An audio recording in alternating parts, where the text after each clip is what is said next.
Hello everyone and welcome. It's the 4th episode of the On Your Head Son podcast. Today we are three brothers and we are here to talk about the Premier League and what a weekend it was. But first of all, let's do some introductions. Andy, how are you? I am very well, thank you, James. How was your bank holiday weekend? It was okay. I was working throughout all of it, so a bit long, but I'm here, ready to talk about football with a nice beer. Love that. And same question to you, Matt. Yeah, Welcome, really. and how was your bank holiday weekend? Yeah, really good bank holiday weekend. Been painting the old flat, which is we painted a nice shade of blue, a nice hue of blue, which Very is very good. Yeah, Very exactly. good. Learned that word today, so very good. What about yourself? How was your bank holiday weekend? My bank holiday was fantastic. I have been on a stag do where I have canoed from Reading to Maidenhead, which means that I have watched zero football this weekend. So I'm going to be asking all the questions and you're going to be giving us all the insightful answers. Good. Thank you, Andy, and thank you, Matt. Who's stag do? It was my friend Ollie's stag do. Okay. Yes. Shout out to Ollie, who will definitely be listening. We do weddings. Yes, we do. Apparently we do weddings. We do weddings. And actually we do, yes. We do. If you're having a wedding, Link in the description. yes. Please do. On Your Head Son podcast. Yes, I do podcast. Here we go. Right. Good stuff. I suppose, without further ado, let's get straight to it. Alrighty. Exciting. So, Matt, you got the feature game of the weekend, which was Newcastle 1, Liverpool 2. Yes. Tell me, how did that happen? I don't really know, to be honest. So first half an hour before the red card, obviously to Virgil van Dijk, Trent Alexander-Arnold should have been sent off.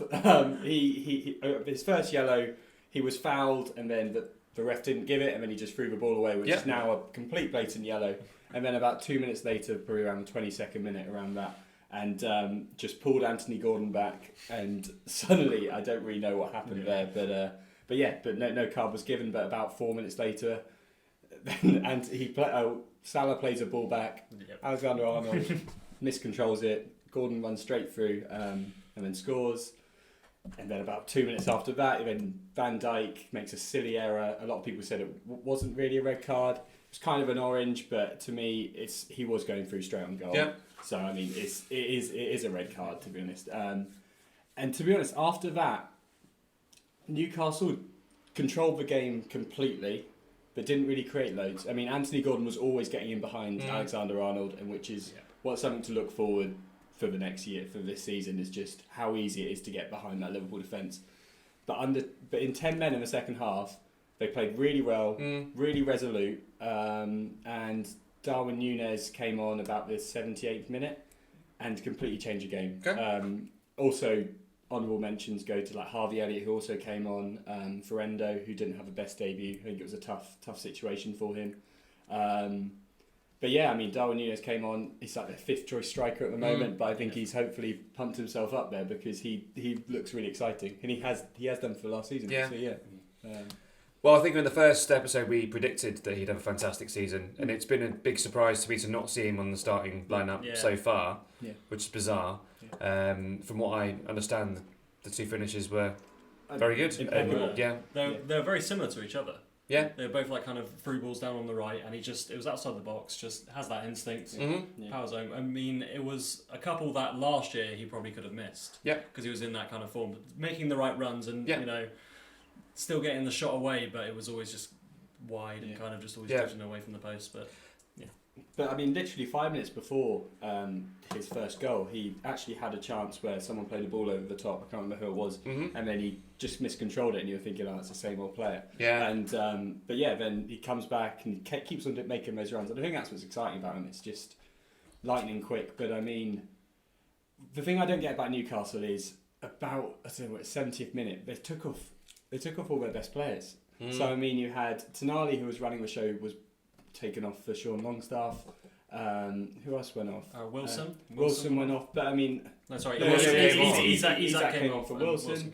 Gordon would have come Anthony off Gordon came off for Harvey Barnes. Barnes.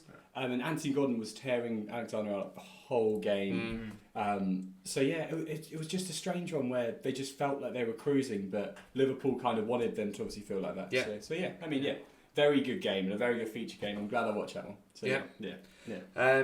Just a quick question on Liverpool. This is the second week in a row they've gone down to 10 men, and they've actually seemed to have been galvanised and played better since. Against Bournemouth, they started playing better once they went down to 10 men. Again, didn't watch the game yesterday, but they did respond very But they well, responded, and what's this showing about Liverpool's character? Because people doubted that a bit with Klopp at the beginning of the year, whether he still had that motivation in the players. What does that say about Liverpool? Well, it shows like kind of even losing a leader like Virgil van Dijk, their captain at the back, for them to still stick together and be a unit at the back, and actually come together and still like be in the game. They were still in the game. Yeah. Like Newcastle, they were on top, like had possession, but they weren't cutting through Liverpool at all. Well, I mean, Alisson made the most saves he's ever made in a Premier League game. So that's there was that one save, which Eddie Howe said is one of the best saves he's ever seen. From good Almiron. And Almiron looked really good. He hit the post kind of just before Núñez scored his first goal, which would have completely changed the game. Obviously, basically, if Newcastle went 2-0 up straight away, the game's done. Yeah. I wouldn't say that going down to 10 men galvanised them this time. I think it just them. They were just trying to hang in there for whatever they could do, and Newcastle couldn't quite create that last. It was always that final ball just wasn't quite there. So yeah, but I mean, it was a really exciting game, and Szoboszlai looked really good actually. The minute kind of I quite rate him. I wasn't actually a fan of his first couple of games, but right then, but he played really well the other day. Do you want an article I read on him this week? It's because he's got small feet. Have you read that? What? I did see that. There's an article that Szoboszlai, I read it on The Athletic, that the reason he's so good and so talented is because he's got small feet. I don't know whether that makes any difference. It helps his close control, apparently, according to the article that I read. Sure, you got bigger feet, you'd be able to get on the ball more often. Who was a goalkeeper that had huge hands or used to wear gloves like 2 sizes? Was it Seaman? Seaman used to wear gloves 2 sizes too does big. look like a guy that would have big hands. Something weird, but it was something weird like that. So it looked like a clown. And yes, I love that. Like from Jeepers Creepers. Exactly. Yeah, or like one of those hands that you used to get in the fans in Gladiators. Whoa, you're never gonna get past me. Exactly. Perfect. So great game there. Moving on to one of Andy's games that he watched. Yes. And he loves a bit of Ange at Tottenham. I do love Ange. And at the moment it looks like Ange Ball's going very well. Ange Ball is looking bloody fantastic. I can say that. Sorry, I'll stop Where that. are you from? Very from Winchester. So Ange Ball, I mean, seeing him play, it was the first time I actually got to watch games this weekend, which was fantastic rather than the last couple when I haven't been able to see any games at all. So seeing how he plays football, I mean, it's very kind of lovely to watch. Like kind of how he plays out from the back, it's fantastic. And there was a lot of attacks. There was a Sarr chance, I think, in the first half, where they were just passing around between the two centre backs, Mickey Van der Ven, with their keeper as well, and they were playing so well, and they just within a minute got through on goal against Bournemouth and had a really good chance with Sarr. And tell you what, the pivotal person of Ange Ball, I thought, was Maddison. He was my man of match this game, and he was just unreal. He was everywhere. Even when they were passing out from the back, he was coming into like a CDM role as well. How much of a steal does that 40 million look now? That looks so good, doesn't it? It's unbelievable. Yeah. He's completely taken. He's now the leader in Tottenham, and they just play through him the whole time now. Everything good goes through him. Everything bad also goes through him. But he is completely the main man now. Yeah, it's nice to see him have that freedom and be around kind of talented players. Not that I'm saying Leicester didn't have as big, but they didn't have the same talent that he has with Tottenham. And it's fantastic to see kind of him come into his own.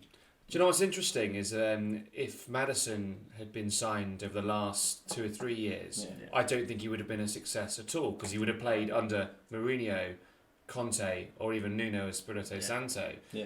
So I think Ange coming in, it's a perfect time for Maddison to join the club when they're playing a more expansive, free-flowing, open attacking football. Having said, I do think he would do well on the counter with Harry Kane, though. Even under Conte or Mourinho, he'd still perform very well. I think he'd still perform well, but I don't think he'd have the freedom to do it. He wouldn't have a license to roam. He would have to kind of come back into the formation and sit behind the ball a lot more. And any words on Bournemouth? Yes, wait, I don't have a phone or anything because I'm recording and laptop's down there, sure. so I'm all on a notepad. He's old school, yeah. Old school, yeah.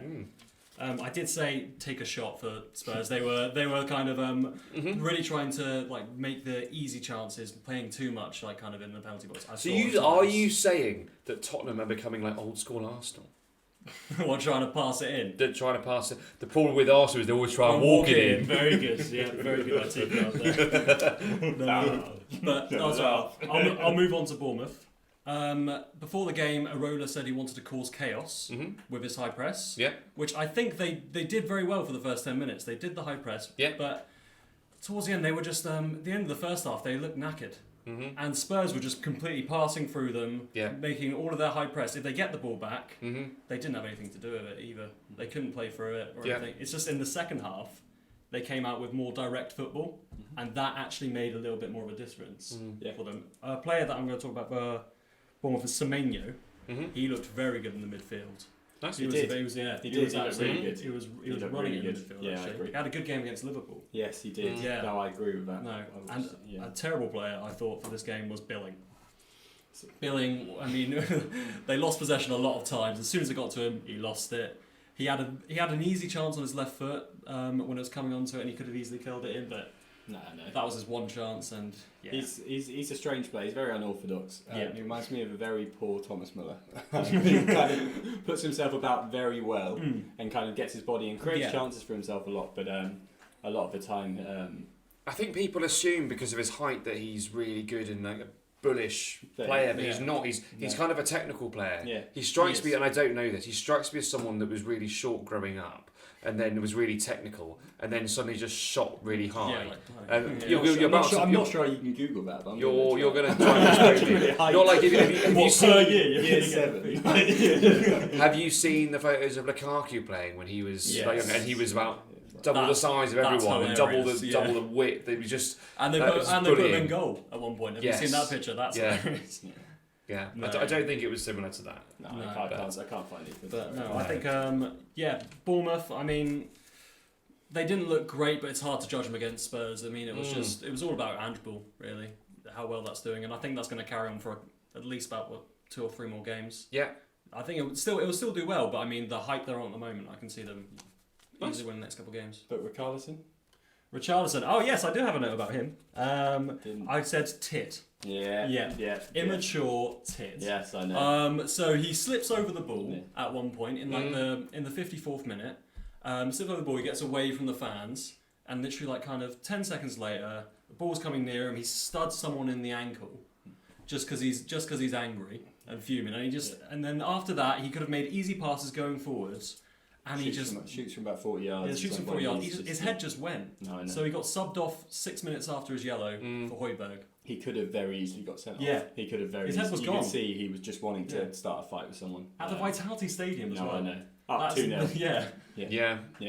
I think he's just frustrated that he's not the main man. The longer it goes on with the goal drought, it's quite funny to watch. Yeah. And especially when he's immature and like a bit of a tit like that, you just think. He's not a likeable character really. No. To go from him to Harry Kane, character-wise. But anyway, it was a good game to watch. High energy. Yeah. I enjoyed it. I think that's going to be Spurs full stop this year. Definitely. Any game that Spurs are in is going to be like that. So brilliant. Well, moving on to Spurs' rivals. Matthew, is Mikel Arteta tinkering too much with what he had last year? Simply, yes. Say simply yes. Simply and yes. now say it unsimply. Okay, fine. So simply yes. Thomas Partey is not a right back.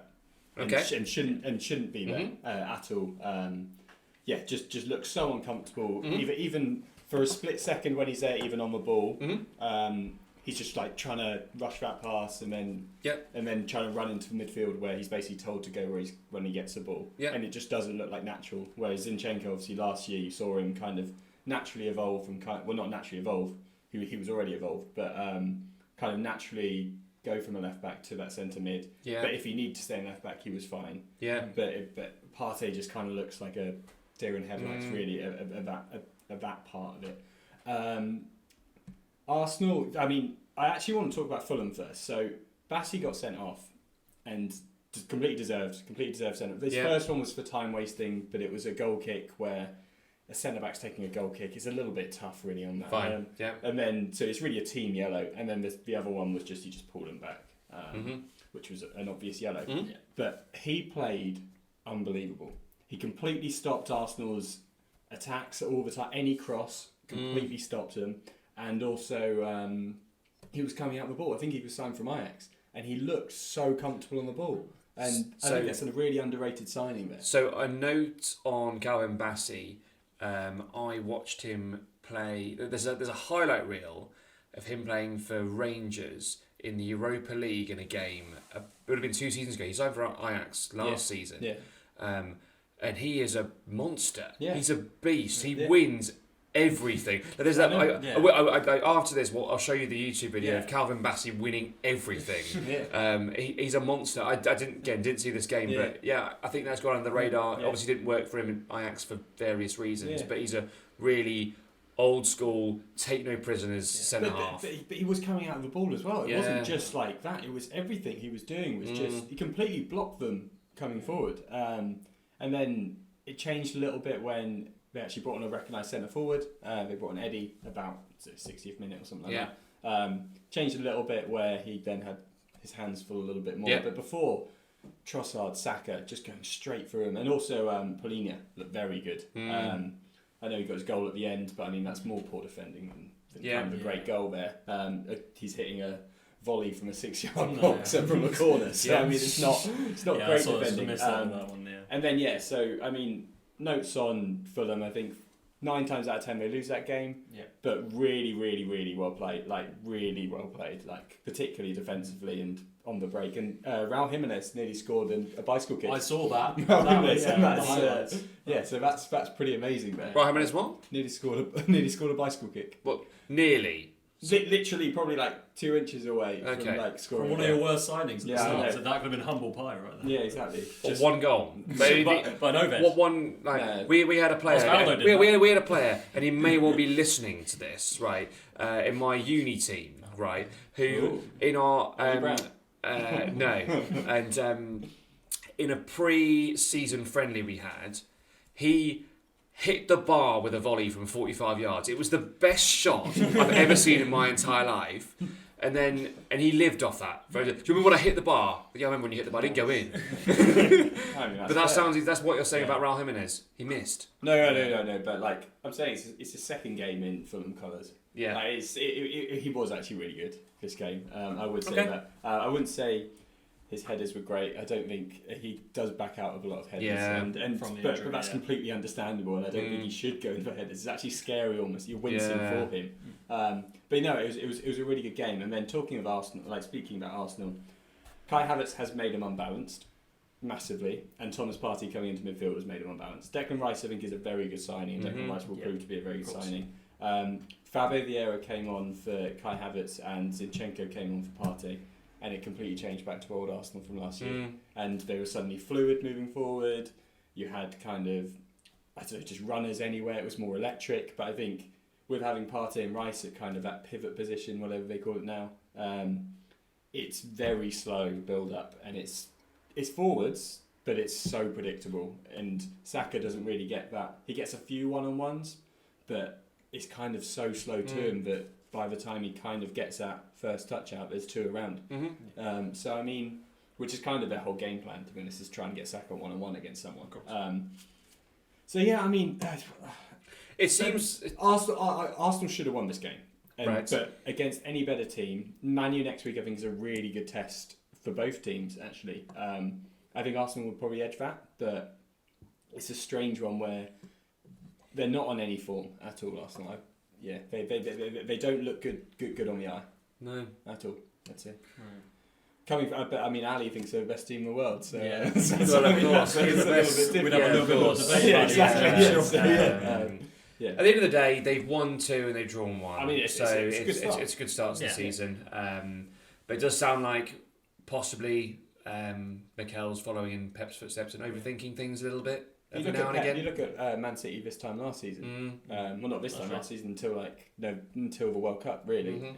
He was tinkering with Bernardo Silva at left back. I can't remember who else played, but it was weird. It was and then he moved John Stones into centre mid, and then he could be completely. I think people will talk about Arsenal's soft underbelly with a 2-2 at home to Fulham. I mean, you're bound to drop points. Don't get me wrong in the Premier League season, but 2 at Fulham at home, that should have been a win. And they were down to 10 men.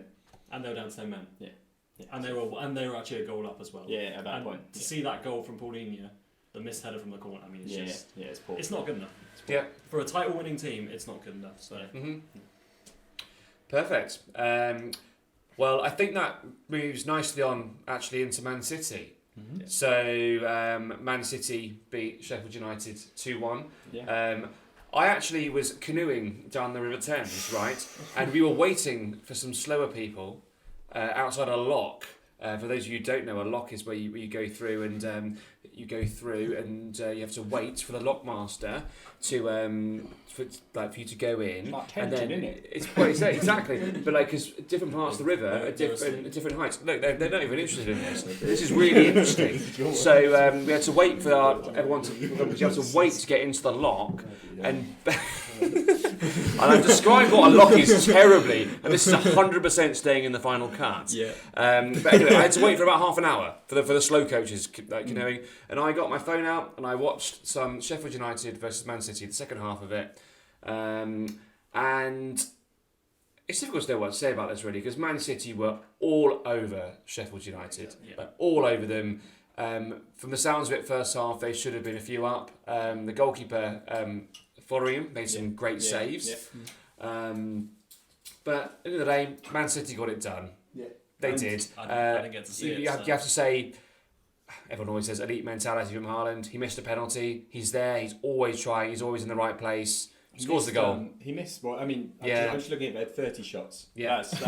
That's I know 9 on target. And they weren't like long shots. They were decent. But I mean, Haaland. Of course. It looked like it wasn't Haaland's day, and he still scores. It really did. Like he missed a few. For him, they're sitters. I mean, obviously a penalty. Yeah. And then a couple of others where they're almost half chances where you'd back him to score 9 times out of 10, and it just looked like just the ball wasn't going to go for him. And the crowd were actually kind of like winding him up a little bit. Of course, Why wouldn't you? Because he's an absolute superstar. Yeah. And then he still scores. I know it was like quite a very easy header, and Jack Grealish's assist there is really good.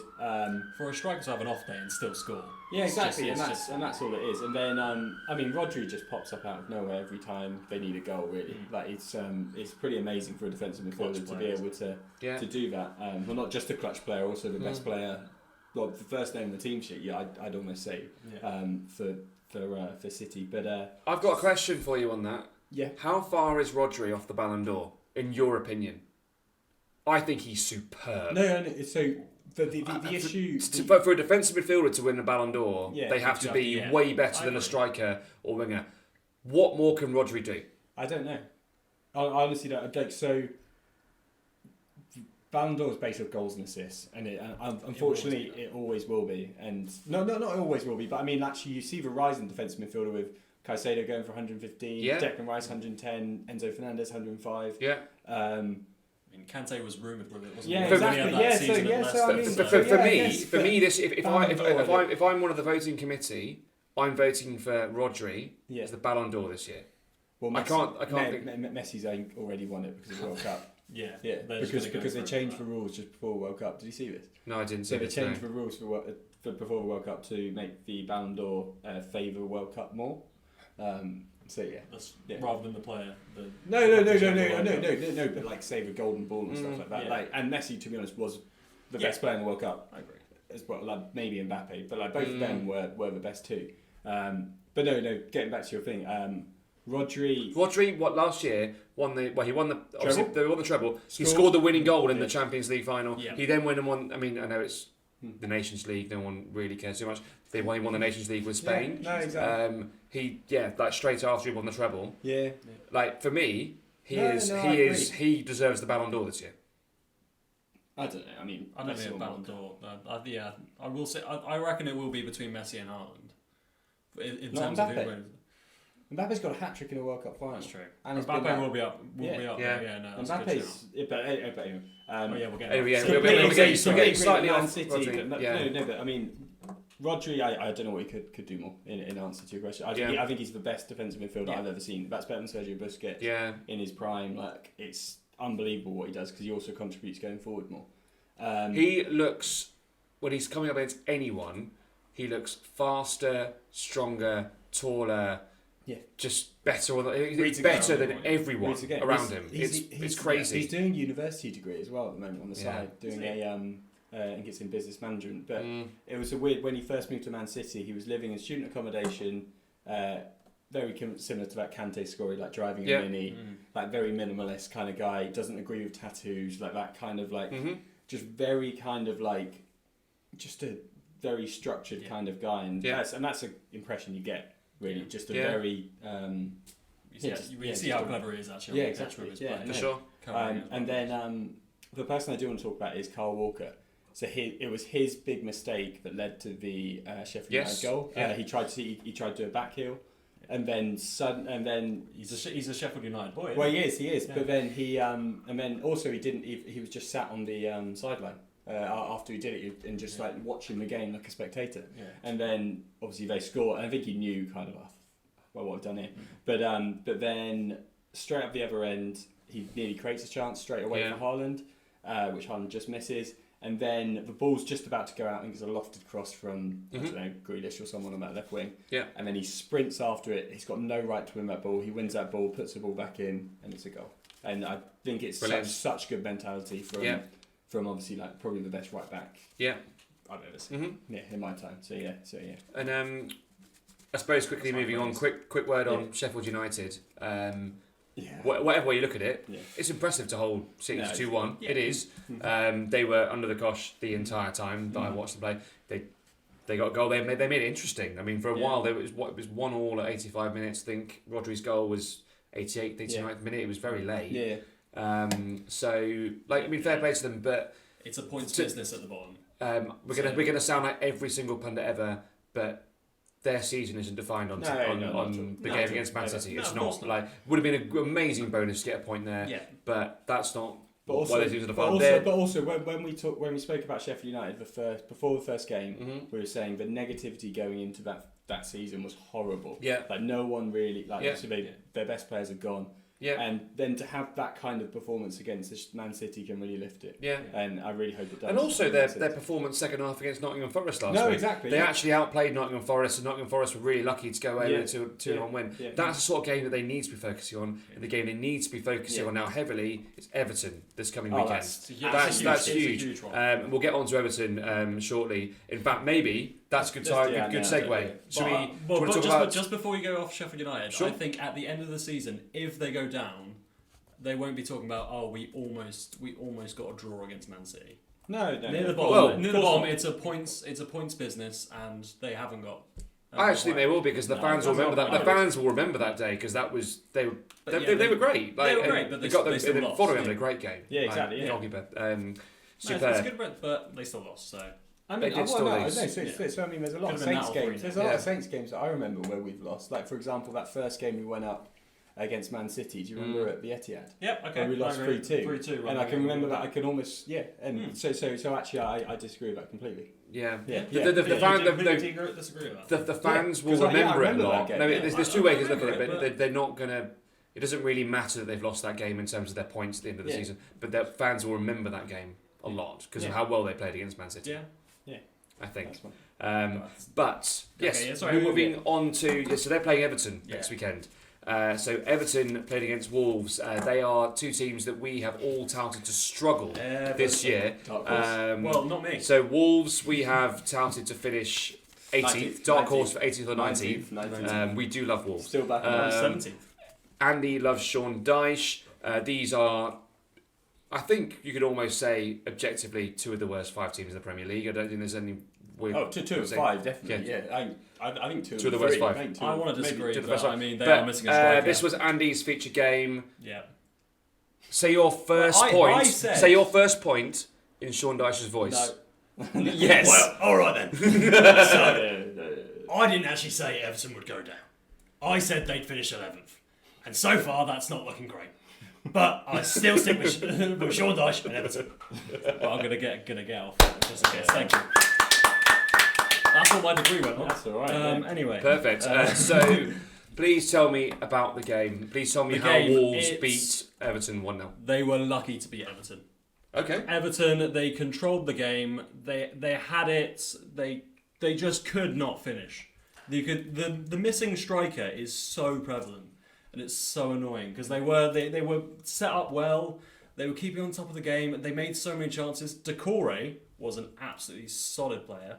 The amount of ground he covered throughout the whole game, and also he looks like the most comfortable one in front of goal. Mm-hmm. You'd be the one that he actually got scored. his goal. He scored, didn't he? But he was offside by like kind of a a couple of centimetres or something like that. Yeah. But he didn't start with a target man. He started with Dan Juma up top. Yeah. Which for Sean Dyche, he does need a focal point. Like you saw at Burnley. I mean, he had his Chris Wood that he would kind of be his outlet for the long ball. He shook up the defence. He benched Michael Keane. Okay. Brought in a youngster, Brandwaite. Is that how I say it? Yeah, Brandwaite, and he looked quite good. Yeah. I thought Everton did look good, but I mean there was just a creating chance. They were playing for set pieces. Yeah. And they got set pieces, and I think they created chances throughout that. But they don't have a striker. I'd say get Shelley in, Shea Adams, for everyone else. Yeah. But yeah, I mean they were waiting on set pieces, and I think Goodison turned quite toxic when they couldn't finish it. So then the pressure came off Wolves. Yeah, I think that's going to be the case all season. Yeah. If they don't score in that first 20 minutes, half an hour, I think every game. They were still sticking with him in the first half because they controlled the game so well. Yeah. I think it's just when it got to like the 60th minute, the panic starts setting. It's like, here we go again. Yeah. This is the same as was it Fulham in the first week at home? I can't remember who it was. But I think it was Fulham in the first week where they'd actually played. Yes, it was. You're right. And Goodison, but speaking of tall strikers, Kalajdzic comes in. Yeah. Scores the winner. I actually thought that he would be quite good last season, and I was watching Southampton at Molineux last year, and he came off in his debut against Saints injured. He injured his knee in his first game. So this was his first game back, wasn't it? I think his first start. Yeah. I think back. No, it wasn't starting. He came off the bench, yeah. and he scored a goal. Mm-hmm. So that's when I had to go to the pub. Annoyingly, I watched all the game until the 86th minute. Then I had to go for my shift, and scores in the 87th minute. So. It was. I mean, to be honest, Wolves look average. Yeah, as we can all imagine. Fabio Silva, although Jose Sarr, incredible at the back. Yeah. What a keeper! Seeing him play, I mean, you see a couple of saves he made. The Decore header. I haven't seen them. No. That was made. So he heads it into the ground, and Jose Sarr's already on the floor. It's bouncing away from him. Somehow jumps up, tips over the bar. And I mean, like a double save from a couple of corners, which then ended in a Tarkowski chance, which he should have put away. So I think Wolves, for me, man of the match was Jose Sarr, and they have him to thank for that win, definitely. Yeah. Sorry. On the subject of Wolves, I know Matt really wants to talk about this. Sorry. So can we just discuss Matheus Nunes, who is rumoured interest from Manchester City, subject a potential, or is it already £55 million bid? I'm not just a bid. There's actually been they've now increased it. I think a little bit to that kind of 50. Matheus Nunes is now on strike because he wants to join Man City. I'm not surprised. It's like Pep Guardiola calling me and saying, I would strike from this podcast if I had the opportunity to sign for... I said, no, I wouldn't actually, guys. Yeah, good. Sorry, fans. Sorry. Sorry, Norway. By the way, we have a fan in Norway. Norway and Denmark. One in Norway and one in Denmark. You've been listening to our podcast. Please do let us know who you are on our social media channels. We will get you on. We'll try and speak in Danish. Yes, we will learn some Danish for you. And Norwegian as well. And Norwegian, of course. I'm so sorry. We love you. But so I kind of want to ask the normal question. What would Matheus Nunes offer Man City? But what would Matheus Nunes offer Man City? I actually didn't know his name, to be honest. I wouldn't have recognised him on the street for the past 2 years or whatever. He is honestly one of the most average Premier League players I think I've ever seen. And I'm not saying that in a rude way, and saying that I'm sure maybe Wolves fans might disagree with that, but I don't think he's done nothing special to warranty a £47 million price that's possibly getting increased by Man City to like 50-55. Mm-hmm. Was he striking? I just want to confirm. Yes, yeah. Today. Rather than the red card. Today. Today. He hasn't shown turned up up for the game. No, Okay. He's on strike. So today he didn't turn up to training because he's on strike and wants to. So his stats, I just want to get this right and just have a look. He joined Wolves in 2022. He's got 35 apps and 1 goal. Mm-hmm. He's a winger. That is appalling. Like, that is absolutely appalling. I know Wolves don't play expansive football or whatever like that, but I mean, like, really? He's 25. You could draw comparisons to their interest in Lucas Paquetá. Yes, yeah, I agree. And Lucas Paquetá not exactly a high-scoring, high-assisting player, but what he does is different. I wouldn't say that I watch Wolves enough to know what Nunez does, but I've never heard anyone talk about Nunez in... No. Have you ever seen a match of a day highlight where they highlight his performance? No, but maybe it's under the radar. Maybe it's under the radar. Man City, to be fair, for all their money, they do often go for players that aren't right in the headlines. I mean, Akanji was free, right? I mean, but no one was really talking about it at the time. Yeah. Nathan Ake was a lot of money. No one would have thought he could have been this, but Nathan Ake is brilliant, by the way. He's a really good player. Kovacic's come out of nowhere. Kovacic's come out of nowhere. Even Jeremy Doku, who's just signed for Man City. Yeah. I mean, from looking, I've looked at a few stats, a few highlights. I've watched him before. And Alvarez as well. I mean, for sure. That is it's a City signing. Yeah. I'm sure their statisticians and Pep have a plan. No, definitely. But it's a weird one, and it's funny that they obviously feel that they're light in that position. Yeah. But Nunez. No, I know, and that's the bit that just doesn't make any sense to me. Like, this player doesn't seem like that kind of. I mean, maybe he is, but he does not seem like he's worth a 50 million player. And how on earth did Maddison go for 40 mil? Like, I'm not saying it's a direct comparison, but like, you're looking at that kind of creative kind of player. Well, like, I know Maddison plays in the middle and he plays on the right predominantly. That's all I know about him. It's genuine all I know about him. And Pedro Neto, I think, plays him all right. So I don't even know where he really fits into that Wolves team, if I'm being honest. Neto's a better player. He's kept out by Cunha. Yeah, exactly. Don't get me started. Tell you what, Wolves. Dark horse to finish 19th. Yes. Looks more likely. Well, they won this weekend. Lamina got a yellow card as well. Yeah. And Fabio Silva scored when he was offside again, which I thought was quite funny. Good. I'm done. Good. Done on that game. Excellent. Thank you. So Wolves won. Speaking of another team that won, West Ham. As of Saturday night, were top of the Premier League. Did you see Lineker's closing line on a match today? It was so... David Moyes is top. That's right. Moyes R Us.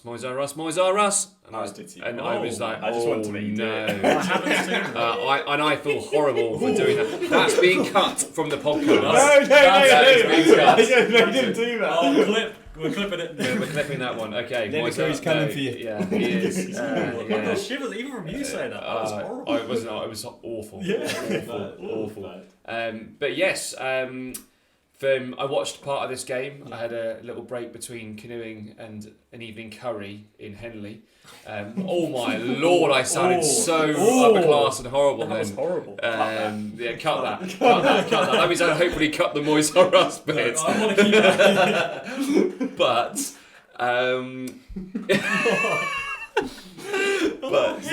Start again. Let's not start again. Let's carry on. And Brighton had a load of chances on the ball all the time. I could look up the possession statistics. I don't know exactly what it was, but I assume it was about 75-80%. 78% possession. Yeah. It was ridiculous. Crazy. They had some good chances. Areola made some superb saves. Really, really good saves. Yeah. No, I completely agree. But yeah, West Ham wouldn't have expected them to be doing quite so well as they are. No, I mean they've beaten. I mean, not that Chelsea are the best team. They've beaten Chelsea. and they're now beating Brighton, and Brighton are a very good team. Everyone predicted David Moyes to be the first sacking in the Premier League. I mean, obviously it can go downhill, but I mean the signings they've made with the Declan Rice money at the start of the window, I thought they're in trouble. Yeah. But they're suddenly doing okay. I think they signed someone called Kudus as well from is it Ajax? Yeah. And is it who's the other centre mid? Alvarez, is it? Yep. Alvarez, with Ward-Prowse, and Ward-Prowse looks brilliant. Ward-Prowse 2 assists, a goal. Looks at home, doesn't he? And they've also signed they signed someone yesterday, didn't they?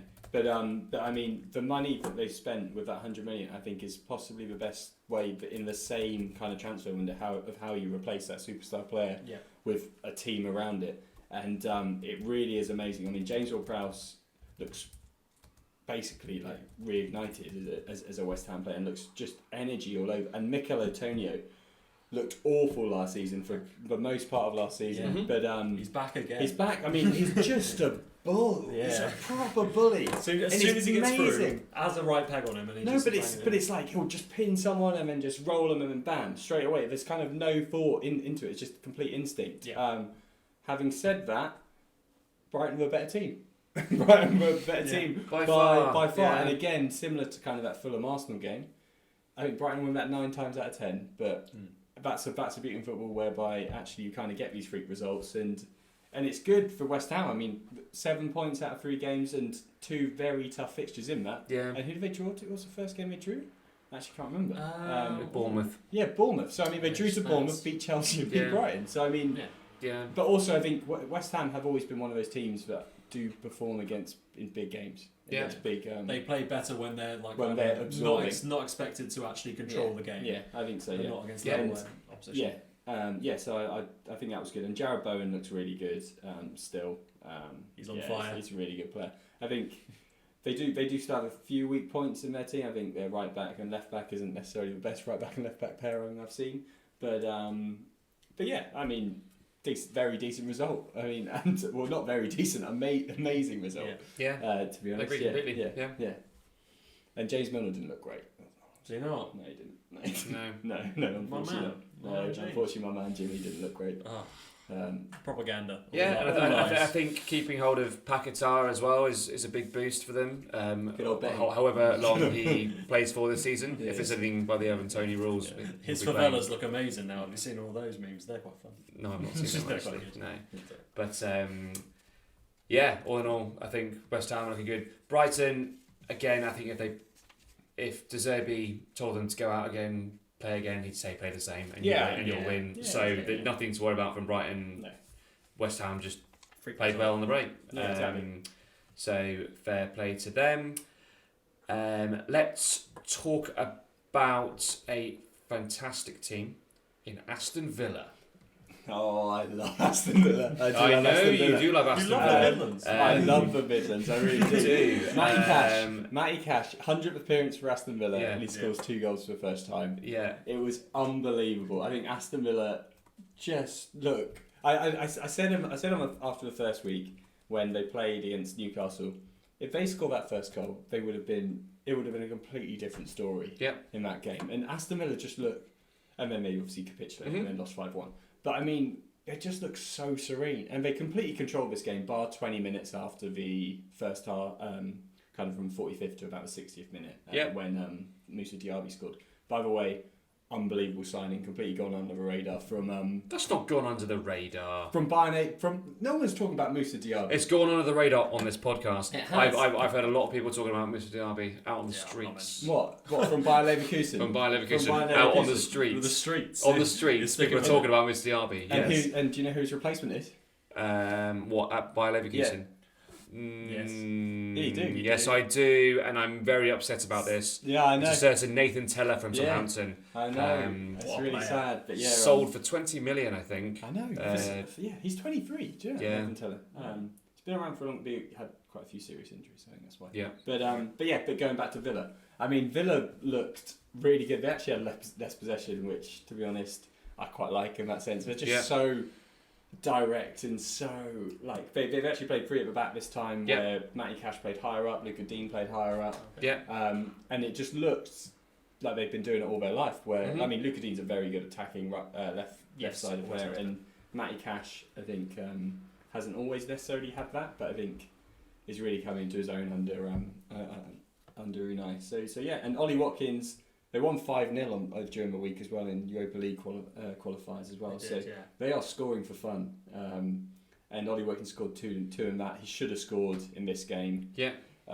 And once he gets his first goal, he'll get 3 or 4. But yeah, I mean, yeah, I really like Aston Villa, and I'm still backing them. Still backing the Champions League. I love it. I absolutely love them. They do look like a very good side, and you look at their on paper, they're a really well balanced team now. Yeah. They've still got Moreno to come back from injury. Yeah. They could struggle a tiny bit if they lose Watkins. Yeah, I agree. Up front. Mm-hmm. Don't know who his replacement would be. They've sold Cameron Archer as well recently. Yeah, I think we spoke about this last week actually. But yeah, otherwise I think it's really good. And how about Burnley? So what are your opinions? So Burnley look good. They look very controlled and very Pep-esque. I don't want to be kind of like that, but under that kind of tree. Yeah. Where obviously that's where companies come from. But no, I mean, yeah. So they look decent. It was just controlled possession the whole time. It wasn't really creating any cutting edge chances, bar that kind of 15 minutes after the first half, where they created a couple actually and could have necessarily been drawing 2-2. Emi Martinez was injured. I don't actually know how long he's out for, which could be quite a big one. But Trafford looked really good in goal for Burnley. Made some two crucial saves. So yeah, I mean, Burnley. To be honest, they've had 2 tough fixtures. To be honest, because obviously they missed the game against Luton. So obviously they played against. And the next game's against Tottenham, who are flying. So before the international period, they could easily finish with like 0 points, and you wouldn't even bat. Like, thing is, if you're a Burnley fan, don't bat an eyelid. Yeah, I agree. Although what they need to stop doing, they need to start behaving better. I saw the Villa bus or big Villa fans got attacked. No, the Villa team bus. The team bus got attacked. A brick got shoved thrown through the window. So and everyone comes to Pau Torres. In the game before they against Man City, they threw something at Rico Lewis. Yeah. So that's not acceptable at all. Not. And the Premier League should really be looking at that. Well, I assume they are. And yes. To be honest, it'll actually be next. Will probably be a stadium ban. For definitely. Yeah, so. But moving on from that, let's talk quickly about Chelsea. Luton. I did watch this on Friday. I didn't. So I can talk about that. But I just want to say one thing. Raheem Sterling, Matthew's most hated player. I like it. No end product last week, we said. No. Well, Ali about no end product. Well, against Luton he does. Yeah. Well, this is the thing. Do you know what? It's a really difficult game to analyse this because Luton, to all intents and purposes, we all still, I mean, like most people across the country, still see them as a championship level side. Yeah. And Chelsea, I mean, we don't know where. We have no idea where Chelsea are. They're rise up at the moment. 12th to 3rd. It's rather they could be anywhere on that spectrum. Yeah. So for Raheem Sterling to tear it apart against a championship defence, you would expect him to do that. Yeah. And he did. It was good for Nicholas Jackson to get his goal as well, which was great. Yeah. But I don't know how much we can read too much into this game. Chelsea were far superior, and Luton looked way off. They had a few chances, which is great, but I don't know really much more to say until we've seen a few more games from Chelsea to work out under Pochettino who they are, and until we've seen a few more games Luton in the Premier League to work out who they actually are. And I want to see more Luton games against teams in the lower half of the league. I want to see their first home game. Yes, I want to see that as well. That's on Friday night. Friday night, I think it's. Who are they playing? I actually can't remember off the top of my head, but no, I think that'll be a really good game. West Ham, that will be a good game. West Ham, I think. Well, actually, that'll be a really boring game. Yeah, that'll be a really dull game. The atmosphere will be great. But and it'll be interesting to see how it pans out. But the game itself will be a dull watch, I think. Did you see Ben Chilwell?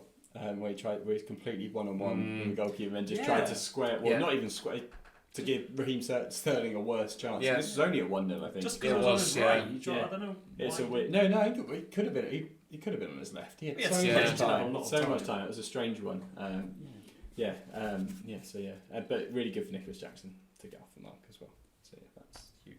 Yeah, obviously good. Agreed. Perfect. Well, this has actually been pushed down the pecking order, bizarrely, and it's actually one of the biggest games of the weekend. Probably the best. Which was Man United 3, Nottingham Forest 2. Yeah. I'm not entirely sure how they got pushed down the pecking order, but here we are. I remember checking my phone on my canoe, and 5 minutes in, and it was 2-0 Nottingham Forest. Yeah. So what happened then? I heard there was a mess up with Onana. Yes. No, it wasn't a mess up. It was a little bit of a mess up. Okay. But I mean, so I was the same as you. So I was actually painting, and then suddenly looked at my phone. 5 minutes gone. Matt paints portraits, by the way. If you want to portrait, then please link in the description. Yes, absolutely. Paint like one of your French girls. But no. So I mean, that wasn't. You shouldn't have laughed at that. That was a tumbleweed moment. It was horrible. So I looked at my phone and then suddenly see Arsenal are down 1-0, Man U are down 2-0. Yeah. So I need to watch these games. So it's obviously then. I want these sat Onana down. Yeah, so just very quickly, are you saying that you weren't taking your job as a podcaster seriously when you had assigned games until these goals happened? These weren't my assigned games. My assigned games were Aston Villa, Burnley, and Newcastle, Liverpool. So those were mine. So what you're saying is you went above and beyond? I wouldn't say that. What I want is for you to say that. The Denmark contingency of our fans would say. Did I do that? I won't say that just now. Okay, that's fine. Well, it depends on this, I guess. But no, so basically what happened with the first goal is Man U get a corner in the second minute or third minute, whatever it was, and it's cleared. For some reason, you had Rashford, Eriksen and Anthony as the back three. And it just doesn't make any sense. And then, I can't remember who actually scored. He sat Onana a 1-E. He runs through, obviously, completely one-on-one. Yeah. Onana doesn't even come out of his 6-yard box. Does a fake shot and then just sits down and then just completely places it. And then Willy Bolly scores about 2 minutes later. Brilliant. And then 2-0. They're all completely plain sailing. Yeah. But I think the key for Man U was got back in it early. Christian Eriksen scored 17th minute. Got back in it really quickly, and they still look so unbalanced in midfield moving forward. They're obviously keeping with this going man for man, as is every single Premier League team at the moment. But on Old Trafford is a huge pitch, and when you don't have legs in midfield, like Bruno Fernandes isn't a runner, Casemiro isn't a runner, Mount, who didn't play obviously, isn't a runner, Eriksen played, isn't a runner. Yeah. And Old Trafford's the biggest pitch bar like Wembley and like the Emirates maybe. So there's so much space in behind that midfield, and you just run at that back four. And Nottingham Forest could have scored another 2 or 3, but yes, Man U could have scored another 2 or 3 as well. But playing against Nottingham Forest, their defence, and it's not. A lot of people are talking about Casemiro as well, but he can't cover it all. No, exactly. He's saying he's having a bad season, but it's him. He did miss the sitter of the season. It's now it could be miss of the season. This one, like a header that just came to him and he's complete open goal, but then scored. Then scored like kind of 2 minutes. So that's good. And Rashford looked lively. People were saying it was possibly a dive. It wasn't a dive. It was a good assist for Eriksen's goal. Yeah, it was. Yeah, It was a classic rush, cutting in from the left. Yeah, and then passing it across goal to Eriksen. So he didn't dive. He didn't dive at all. That's definitely a foul. No, I mean, really interesting game, a really good game, and I think the key to this is like you're seeing Man U, who obviously aren't in form, Arsenal aren't in form next week, and I think that's a really, really interesting game. I think it's at the Emirates, so at the end of the day, Man United have won 2 and lost 1, and they lost to Tottenham. That's not. That's what you'd expect. Exactly. Yeah. It's not a bad start. In City, the weird stat about City was this is the first season since Pep's first season in the Premier League where they've won their opening 3 games. They fell apart the first season. Yeah, exactly. Yeah. So I mean, what does that really show? Basically. So and obviously Pep. Precisely. Pep's having his backup. Was it backup in Barcelona? His assistant looked brilliant. Yeah, I like that. Yeah. Half a lot of time for that. Yeah, exactly. Yeah. So, Perfect. Well, that was Man United, and then there is one game which, between us, we don't really have very much to talk about. So apologies to Brentford and Crystal Palace fans. The game was 1-1. Yeah. And that's what we're going to say about that. 3 p.m. game. Don't go to me. Honestly, it wasn't. I watched it on. Yeah. Match of the day, and that's about it. From an outside point of view, I thought Brentford would have won it very easily. Yeah. Fair play for the past game. They did have chances. They did have chances to win it. But yeah, I mean, I don't have much to say about it. So, James? Perfect. Well, swiftly moving on from that. Cool. Well, I say swiftly moving on. We're going to have a quick break. Break. Swifty. Adverts. Okay, and we are back. That was a lovely break. Lovely break. Lovely break. You've had it edited, so there's actually no break, but we did have a quick break, and it was lovely. Well, I know what time it is now. Do you know what time it is now? I know what time it is. Do you know what time it is now? I always forget this bit. But I think I've got it. I've got it. Have you got it? I've got it. What is it, Matt? It's a predictions game! It's a predictions game! Absolutely, the most original name of all games. We love that game. Fantastic. What we'll quickly have a look at, we'll look at last week. So, Andy last week went for Man City. Yep. Ooh. 1 point for Andy. 1 point. Chris went for Chelsea over Luton. He said 3-0. Was it 3-0? Yes. It was. That's a double point for Chris. Can you believe that? Matt went for Arsenal for a win. He used up Arsenal and they didn't win. I know. Nil point. I went for Brentford over Palace and they didn't win either. Draw. So nil point pour moi. OC. What we'll quickly do, we're going to read through the games next weekend. We've got some tasty ones. We've got Luton Town, their first home game against West Ham. Hopefully it goes ahead. Hopefully it goes ahead, indeed. Yeah. We've then got Sheffield United at home to Everton. Oh, that's another tasty one down the bottom end of the table. Mm-hmm. We've then got Man City versus Fulham, Chelsea versus Nottingham Forest, Burnley versus Tottenham, and Brentford versus Bournemouth. Those are the 3 o'clock games on Saturday. Yeah. And the Saturday evening game is extra tasty, big tasty as they say in McDonald's. Brighton versus Newcastle. That was the worst chat I've ever. I do. Big sponsored by McDonald's. Crystal Palace versus Wolves is Sunday at 2 o'clock. But the big tasty with bacon also at 2 o'clock is the Liverpool versus Aston Villa. And then the double whammy extra big tasty with double bacon. Veggie option. At 4:30 is Arsenal versus Man United. Huge game. So with all that tastiness, Andy, who are you choosing? Clever analogies there, James. Very clever. Thank you very much. I'm going for Spurs. I watched Ange Ball. I'm backing them against Burnley. Spurs away at Burnley. Yep, 3-1. 3-1? 3-1. That was with the help of Will Scrimmager. Shout out. Are you going to just quickly poke your neck out at who's going to score for Tottenham? It's a long neck. Yeah, it's a long neck. I'm going to go Son for one of them, Maddison, and then I think it's going to be Mickey van der Ven. Mickey van der Ven. Fair enough. Interesting. And Matt, who are you going for? I'm playing the Chelsea card. Okay. Against Nottingham Forest. I think I went 3-1. I could probably change it. I'll stick with 3-1. They don't have that solid at the back. Yeah. Mm-hmm. So I think I'll concede, but I think they'll score again. So yeah, 3-1. I'm going to piggyback off of that. I'm going to say more or less the same thing, but I'm going to say a Chelsea 2-0. Okay. It's pretty much exactly the same. Yeah, that's but what we I'm did going both for lose our predictions this week. We did. So we think we should be going for a safe bet with Chelsea over Nottingham Forest, and I don't think that's safe. So we're the lock bros. Oh. Yeah, because we both locked the same team. Andy, can you edit in a tumbleweed into that? Oh yeah, I can end that. Yeah, can you please? Just I might fall asleep doing that one. Yeah, I mean, I'm falling asleep right now. But before I fall asleep... You're better than that.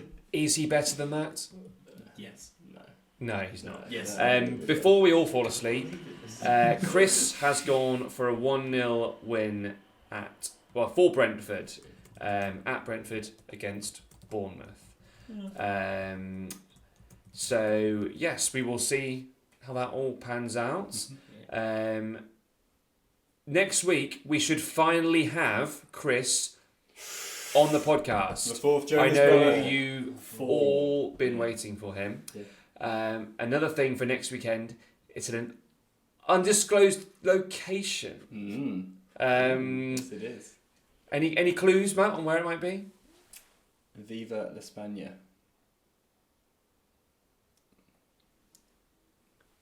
Yeah. Okay. The clue is it's not Spain. Yeah, it's not Spain. It's Damn not it. Spain. Damn But it. we will be somewhere else, not in the United Kingdom Not for in the next UK. I agree. week's I agree. podcast. But until next week, it is good morning, it is good afternoon, and it is good night to whatever time it is that you are listening to this podcast. And finally, remember, it's on your head, son. Not off your head. Sam. Lebash.